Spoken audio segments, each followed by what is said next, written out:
بسم اللہ الرحمن الرحیم۔ السلام علیکم۔ مورخین نے لکھا ہے کہ اس وقت جب شوبک پر حملے کی ضرورت تھی اور جب صلاح الدین ایوبی جنگی لحاظ سے کمزور تھا، صلیبیوں نے شوبک سے چند ایک لڑکیوں کو نکال لانے پر توجہ مرکوز کر لی اور اس مہم کے لیے جان بازوں کا گروہ تیار ہونے لگا۔ وہ لکھتے ہیں کہ صلاح الدین ایوبی کی جنگی فہم و فراست کی داد دینی پڑتی ہے کہ اس نے صلیبیوں پر رعب طاری کر دیا تھا کہ اس نے ان کی فوج کو بکھیر دیا ہے۔ صلیبیوں نے اس تاثر کو قبول کر لیا تھا۔ انہوں نے اس طرف توجہ یہ نہ دی کہ ایوبی کی اپنی فوج دستہ دستہ ٹولہ ٹولہ ہو کے بکھر گئی ہے، اور یہ بھی کہا جا سکتا ہے کہ سلطان ایوبی اس صورتحال سے کچھ پریشان بھی تھا۔ اس کے مشیر خاص شداد نے اس کی جس پریشانی کا ذکر کیا ہے وہ یہی ہو سکتی ہے کہ اس کے دستے صلیبیوں کے تعاقب میں بکھر گئے تھے، اس سے مرکزیت ختم ہو گئی تھی۔ یہ بھی صحیح ہے کہ اس کے دستے اسلامی اور قومی جذبے کے تحت لڑ رہے تھے۔ ایسی مثالیں بھی ملی ہیں کہ بعض مسلمان دستے صحرائی بھول بھلیوں میں بھٹک گئے اور خوراک اور پانی سے محروم رہے، لیکن وہ ہر حال اور ہر کیفیت میں لڑتے رہے۔ یہ مذہبی جذبے کی جنگ تھی جس سے صلیبی سپاہی آری تھے۔ انہوں نے اپنے کمانڈروں کو پسپا ہوتے دیکھا تو ان میں لڑنے کا جذبہ ختم ہو گیا۔ اگر صلیبی ادھر توجہ دیتے تو ایوبی کی بکھرتی ہوئی فوج پر قابو پا سکتے تھے، مگر وہ ذرا ذرا سی باتوں پر اتنی زیادہ توجہ دیتے تھے جتنی اہم جنگی امور پر دی جاتی ہے۔ یہاں ایک اور وضاحت ضروری ہے کہ اس دور کے صلیبی وقوع نگاروں کے حوالے سے 2-3 غیر مسلم مورخین نے اس قسم کی غلط بیانی کی ہے کہ صلاح الدین ایوبی نے مسلسل 2 سال شوبک کو محاصرے میں رکھا اور ناکام لوٹ گیا۔ انہوں نے اس کی وجہ یہ بیان کی ہے کہ نور الدین زنگی اور صلاح الدین ایوبی کے درمیان غلط فہمی پیدا ہو گئی تھی۔ زنگی کو اس کے مشیروں نے خبردار کیا تھا کہ ایوبی مصر کو اپنے ذاتی تسلط میں رکھ کر فلسطین کا بھی خود مختار حکمران بننا چاہتا ہے۔ وہ فلسطین پر قبضہ کر کے زنگی کو معزول کر دے گا۔ یہ مورخین لکھتے ہیں کہ نور الدین زنگی نے اس بہانے شوبک کو اپنی فوج روانہ کر دی کہ یہ سلطان ایوبی کے لیے کمک ہے، لیکن اس نے اپنے کمانڈروں کو خفیہ ہدایت دی تھی کہ وہ شوبک کے جنگی امور اپنے قبضے میں لے لیں۔ چنانچہ یہ فوج آئی۔ سلطان ایوبی سے کسی نے کہا کہ نور الدین زنگی نے یہ فوج اس کی مدد کے لیے نہیں بھیجی بلکہ اس کی مرکزی کمان پر قبضہ کرنے کے لیے بھیجی ہے۔ یہ سن کر سلطان ایوبی دل برداشتہ ہو گیا اور وہ شوبک کا محاصرہ اٹھا کر مصر کوچ کر گیا۔ عیسائی مورخین نے زنگی اور ایوبی کی اس مفروضہ چپکلش کو بہت اچھالا ہے، لیکن ان مورخین کی تعداد زیادہ ہے جنہوں نے یہ ثابت کیا ہے کہ سلطان ایوبی نے 1.5 ماہ کے محاصرے کے بعد شوبک کا قلعہ لے لیا تھا۔ البتہ یہ پتہ بھی ملتا ہے کہ صلیبی تخریب کاروں نے نور الدین زنگی کو سلطان ایوبی کے خلاف بھڑکانے کی کوشش کی تھی جو کامیاب نہیں ہو سکی۔ اس کا ثبوت یہ ہے کہ سلطان ایوبی کے والد نجم الدین ایوبی لمبی مسافت طے کر کے شوبک پہنچے۔ انہیں شک ہو گیا تھا کہ ان کا بیٹا ایسی حماقت پر اتر ہی نہ آیا ہو اور کہیں ایسا نہ ہو کہ تخریب کار اس کے کان زنگی کے خلاف بھر دیں۔ بہاؤالدین شداد اپنی یادداشتوں میں لکھتا ہے کہ اپنے والد بزرگوار کو دیکھ کر ایوبی بہت حیران ہوا۔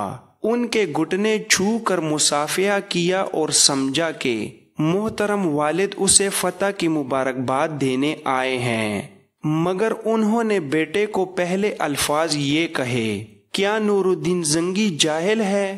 جس نے مجھ جیسے گمنام اور غریب آدمی کے بیٹے کو مصر کا حکمران بنا ڈالا ہے، کیا مجھے یہ سننا پڑے گا کہ تیرا بیٹا ذاتی اقتدار کی خاطر سلطنت اسلامیہ کے محافظ نور الدین زنگی کا دشمن ہو گیا ہے؟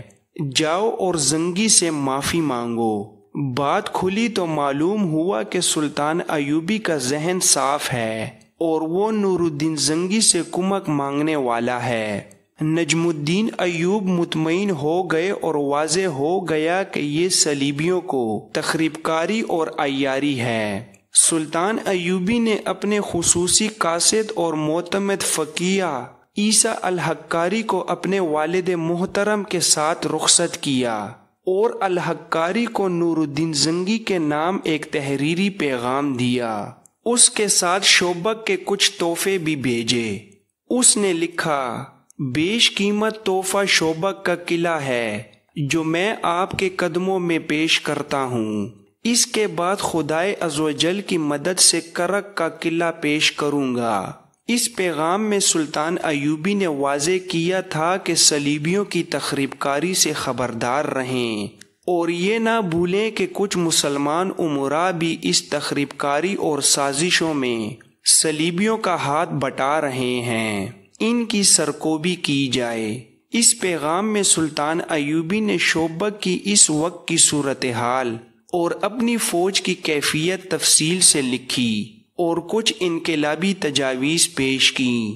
اس نے زنگی کو لکھا کہ ان حالات میں جب دشمن ہماری سرزمین پر قلعہ بند ہے اور وہ میدان جنگ میں ہمارے خلاف سرگرم ہے اور زمین دوز کارروائیوں سے بھی ہمارے درمیان غدار پیدا کر رہا ہے، تو میں اس نتیجے پر پہنچا ہوں کہ ہماری غیر فوجی قیادت نہ صرف ناکام ہو گئی ہے بلکہ سلطنت اسلامیہ کے لیے خطرہ بن گئی ہے۔ ہم گھر سے دور بے رحم صحرا میں دشمن سے برسر پیکار ہیں۔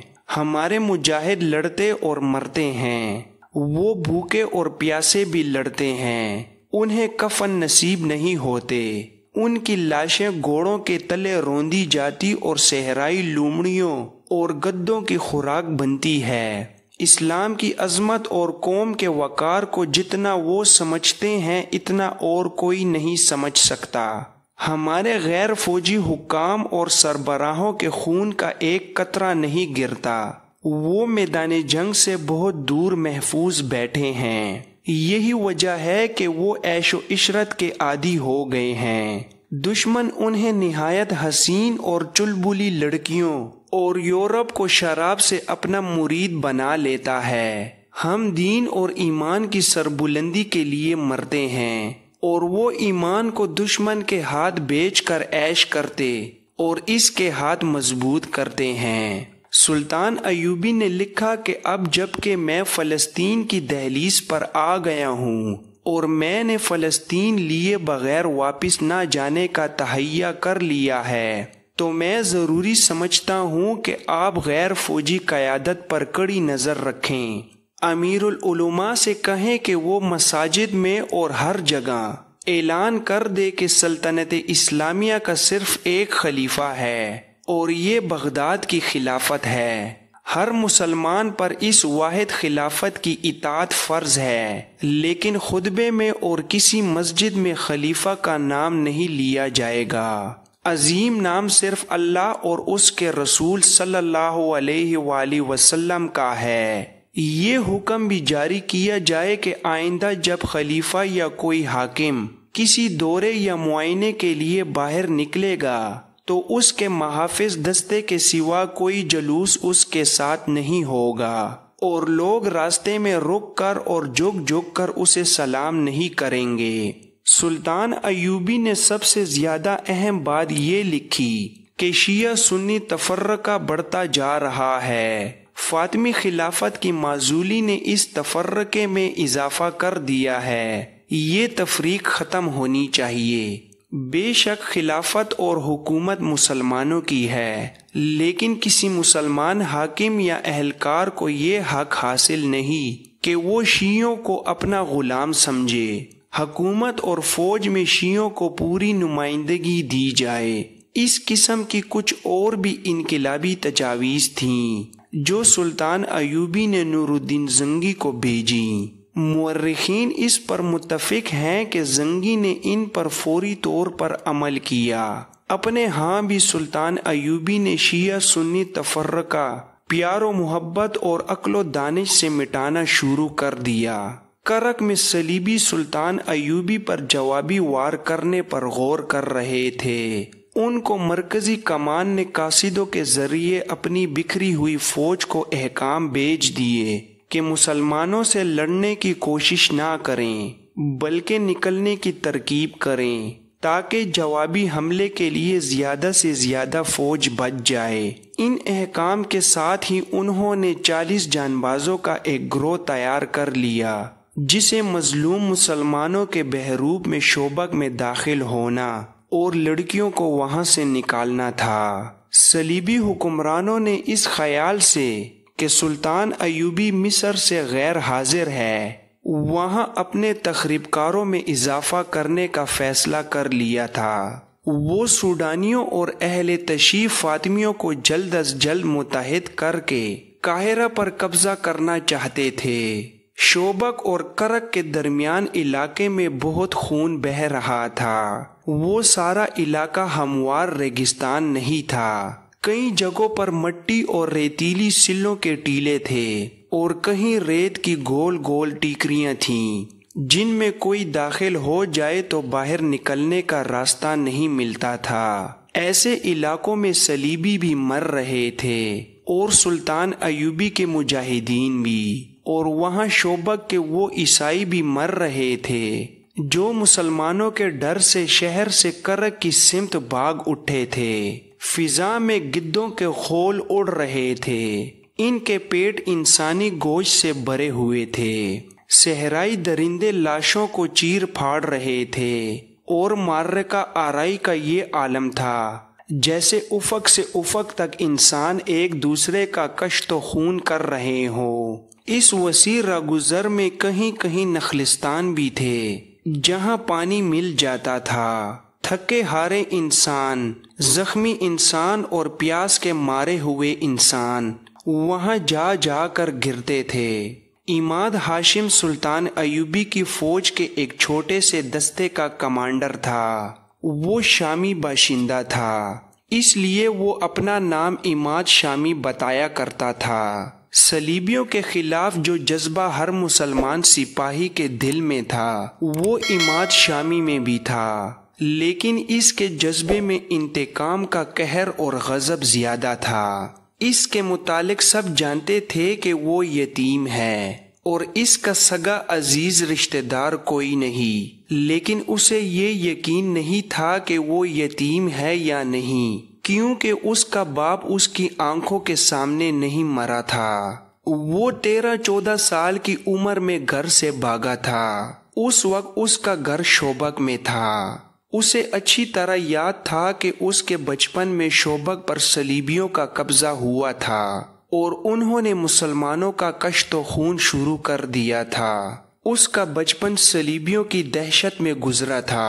اس نے مسلمان جنگی قیدی بھی دیکھے جنہیں مار مار کر لایا جا رہا تھا اور اس کے سامنے 2 قیدیوں کے سر کاٹ دیے گئے تھے کیونکہ وہ زخموں کی وجہ سے چل نہیں سکتے تھے۔ اس نے مسلمان گھروں سے لڑکیاں اغوا ہوتے دیکھی تھیں اور اس نے مسلمانوں کو بیگار میں جاتے بھی دیکھا تھا۔ شوبک کے مسلمان کہا کرتے تھے کہ جب شہر میں عیسائی مسلمانوں کو بلا وجہ پکڑ پکڑ کر کیمپ میں لے جانا شروع کریں اور ان کے گھروں پر حملے کرنے لگیں تو سمجھ لو کہ انہیں مسلمانوں کے ہاتھوں کئی شکست ہوئی ہے۔ عماد شامی کا گھر بھی محفوظ نہ رہا۔ اس کی ایک بہن تھی جس کی عمر 7-8 سال تھی۔ اسے وہ بہن یاد تھی، بہت خوبصورت اور گڑیا سی بچی تھی۔ گھر میں اس کا باپ تھا، ماں تھی اور ایک بڑا بھائی تھا۔ ایک روز عماد کی گڑیا سی بہن باہر نکل گئی اور لاپتہ ہو گئی۔ باپ نے تلاش کی مگر کہیں نہ ملی۔ ایک مسلمان پڑوسی نے اسے بتایا کہ اسے عیسائی اٹھا کر لے گئے ہیں۔ باپ شہر کے حاکم کے پاس فریاد لے کر گیا۔ جوں ہی اس نے بتایا کہ وہ مسلمان ہے، حاکم اس پر برس پڑا اور اس پر الزام عائد کیا کہ وہ حکمران قوم پر اتنا گھٹیا الزام تھوپ رہا ہے۔ گھر آ کر باپ نے اور عماد کے بڑے بھائی نے عیسائیوں کے خلاف شور شرابہ کیا۔ اس کا نتیجہ یہ ہوا کہ رات کو ان کے گھر پر حملہ ہوا۔ عماد نے اپنی ماں اور بڑے بھائی کو قتل ہوتے دیکھا۔ وہ باہر بھاگ گیا اور ایک مسلمان کے گھر جا چھپا۔ اس کے بعد وہ اپنے گھر نہیں گیا، کیونکہ اس مسلمان نے اس ڈر سے اسے باہر نہ نکلنے دیا کہ عیسائی اسے بھی قتل کر دیں گے۔ تھوڑے دنوں بعد اس مسلمان نے اسے ایک اور آدمی کے حوالے کر دیا جو اسے چوری چھپے شہر سے باہر لے گیا۔ صبح کے وقت وہ ایک قافلے کے ساتھ جا رہا تھا۔ بہت دنوں کی مسافت کے بعد وہ شام پہنچا۔ وہاں اسے ایک امیر کبیر تاجر کے گھر نوکری مل گئی۔ اب اس کی یہی زندگی تھی کہ نوکری کرے اور زندہ رہے۔ وہ ذہنی طور پر بالغ اور بیدار ہو گیا۔ یہ انتقام کا جذبہ تھا۔ اسی جذبے کے زیر اثر اسے فوجی اچھے لگتے تھے۔ اس نے تاجر کی نوکری چھوڑ کر کسی فوجی حاکم کے گھر میں نوکری کر لی۔ عماد نے اسے بتایا کہ اس پر کیا بیتی ہے اور یہ بھی بتایا کہ وہ فوج میں بھرتی ہونا چاہتا ہے۔ اس حاکم نے اس کی پرورش کی اور 16 سال کی عمر میں اسے شام کی فوج میں بھرتی کرا دیا۔ وہ انتقام کے لیے بےتاب تھا۔ اسے 3-4 معرکوں میں شریک ہونے کا موقع ملا جن میں اس کے جوہر سامنے آ گئے۔ 11-12 سال بعد اسے اس فوج کے ساتھ مصر روانہ کر دیا گیا جو نور الدین زنگی نے سلطان ایوبی کی مدد کے لیے بھیجی تھی۔ 2 سال مصر میں گزر گئے۔ پھر اللہ نے اس کی یہ مراد پوری کی کہ وہ شوبک پر حملہ کرنے والی فوج کے ساتھ گیا، لیکن اسے اس فوج میں رکھا گیا جسے راگزر میں صلیبیوں کی فوج پر حملے کرنے تھے۔ وہاں وہ صلیبیوں کے لیے قہر بنا ہوا تھا۔ اس کا چھاپا مار دستہ مشہور ہو گیا تھا۔ عماد شامی اپنے سواروں کو ساتھ لیے صحرا میں صلیبیوں کی مشق لیتا پھرتا اور بیڑیوں اور چیتوں کی طرح ان پر جھپٹتا تھا، مگر اس کے سینے میں جو آگ لگی ہوئی تھی وہ سرد نہیں ہوتی تھی۔ 1 ماہ بعد اس دستے میں کل 4 سوار رہ گئے تھے، باقی سب شہید ہو گئے۔ ایک رات اس نے 4 سواروں کے ساتھ صلیبیوں کے کم و بیش 50 افراد کے دستے پر حملہ کر دیا۔ وہ سارا دن چھپ چھپ کر اس کا پیچھا کرتا رہا تھا۔ دن کے وقت وہ 4 سپاہیوں کے ساتھ 50 سپاہیوں پر حملہ نہیں کر سکتا تھا۔ ان کے تعاقب میں وہ بہت دور نکل گیا۔ رات کو صلیبی رک گئے اور انہوں نے پڑاؤ کیا، لیکن بہت سے سنتری بیدار رکھے۔ عماد نے آدھی رات کے وقت گھوڑوں کو ایڑی لگائی اور سوئے ہوئے صلیبیوں کے درمیان سے اس طرح گزرا کہ برچھی سے دائیں بائیں وار کرتا گیا۔ اس کے چاروں جانبازوں نے بھی یہی انداز اپنایا۔ انہیں جو چیز ہلتی نظر آئی اس پر برچھیوں یا تلواروں کے وار کرتے اندھیرے میں غائب ہو گئے۔ کئی سوئے ہوئے صلیبی ان کے گھوڑوں تلے روندے گئے۔ سنتریوں نے تاریکی میں تیر چلائے جو خطا گئے۔ آگے جا کر عماد نے اپنے جانباز سواروں کو روکا اور انہیں وہاں سے آہستہ آہستہ پیچھے لایا۔ اس نے یہ بھی نہ سوچا کہ دشمن بیدار ہو چکا ہے۔ وہ گھڑ سواروں کو پھر قریب لے گیا اور ایڑی لگانے کا حکم دے دیا۔ اندھیرے میں اسے سائے گھومتے پھرتے نظر آ رہے تھے۔ 5 گھوڑے سرپٹ دوڑتے ان کے درمیان سے گزرے، مگر اب وہ دشمن پر وار کر کے آگے گئے تو وہ 5 کی بجائے 3 تھے۔ 2 کو صلیبی تیر اندازوں نے گرا لیا تھا۔ عماد خود اور زیادہ جوش میں آ گیا۔ اس نے اپنے مجاہدوں سے کہا، ابھی انتقام لیں گے۔ یہ اس کی حماقت تھی۔ اس نے اپنے دونوں مجاہدوں کو موڑا اور صلیبیوں کے قریب آہستہ آہستہ آ کر حملے کا حکم دے دیا۔ اب کہ وہ دشمن میں سے نکلا تو اس کے ساتھ اپنے 2 ساتھیوں کی بجائے 2 صلیبی تھے جو اس کا تعاقب کر رہے تھے۔ اندھیرے میں اس نے انہیں ان کی للکار سے پہچانا، ورنہ وہ انہیں اپنے ساتھی سمجھ رہا تھا۔ وہ اس کے سر پر پہنچ گئے، انہوں نے اس پر تلواروں سے حملہ کیا۔ اس کے پاس لمبی برچی تھی، دوڑتے گھوڑے سے اس نے دونوں کا مقابلہ کیا۔ گھوڑا گھما کر آمنے سامنے آ کر معرکہ لڑا۔ لڑائی خاصی لمبی ہو گئی اور وہ دور ہٹتے چلے گئے۔ آخر عماد نے دونوں صلیبیوں کو مار گرایا اور دونوں کے گھوڑے شوبک بھیجنے کے لیے پکڑ لیے۔